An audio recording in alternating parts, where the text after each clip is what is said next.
हम सुनीता झा सब मिथिलावासी के गोर लगै छी। आइ हम एकटा शिव चर्चा गीत लऽ कऽ एलहुँ हँ। सुनू।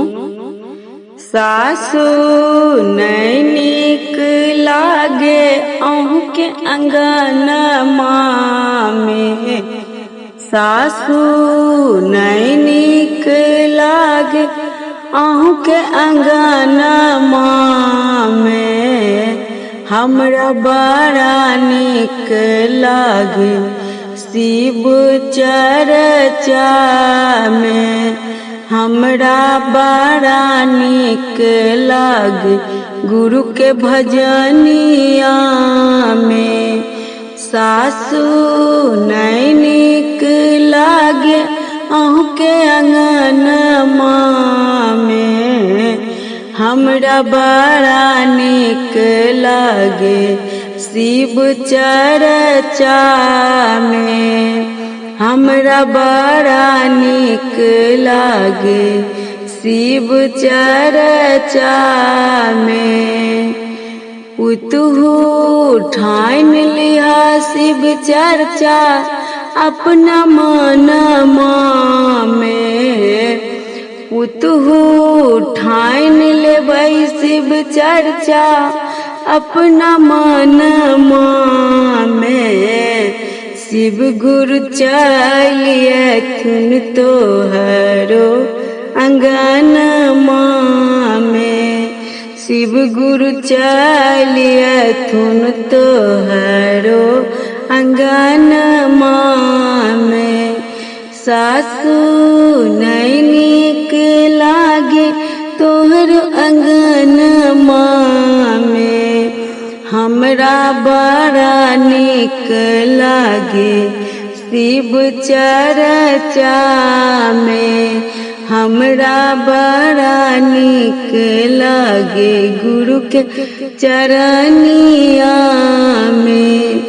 गोतनी नहीं नीक लागे अहूँके किचनमा में, हे गोतनी नहीं नीक लागे अहूँके किचनमा में, हमरा बड़ा नीक लागे शिव चर्चा में, हमरा बड़ा नीक लागे गुरु के चरनिया में, हमरा बड़ा नीक लागे गुरु के भजनिया में।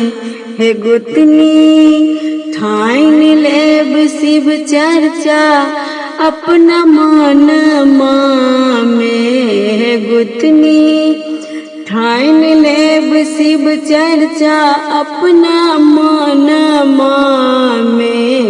शिव गुरु चलियथिन तोहरो अंगनमा में, शिव गुरु चलियथिन तोहरो अंगनमा में। हे ननदी नहीं नीक लागे तोहरो भवनमा में, हे ननदी नहीं नीक लागे तोहरो भवनमा में, हमरा बड़ा नीक लागे शिव चर्चा में, हमरा बड़ा नीक लागे शिव चर्चा में।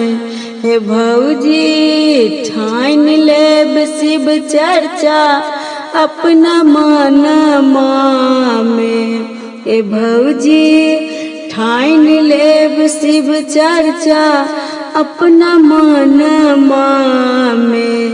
शिव गुरु आबि जेथिन अहूँके अंगनमा में, शिव गुरु आबि जेथिन अहूँके अंगनमा में। हे ननदी नहीं नीक लागे अहूँके भवनमा में, हमरा बड़ा नीक लागे शिव चर्चा में, हमरा बड़ा निक लगै गुरु के चरनिया में। हमरा बड़ा निक लगै गुरु के भजनिया में। सासु नहीं निक लागे अहू के अंगनमा में। हे सासु नहीं निक लागे अहू के अंगनमा में। हमरा बड़ा निक लगे शिव चर्चा में। हमरा बड़ा निक लगे शिव चर्चा में। हमरा बड़ा निक लगे शिव चर्चा में। हमरा बड़ा निक लगे शिव चर्चा में। धन्यवाद।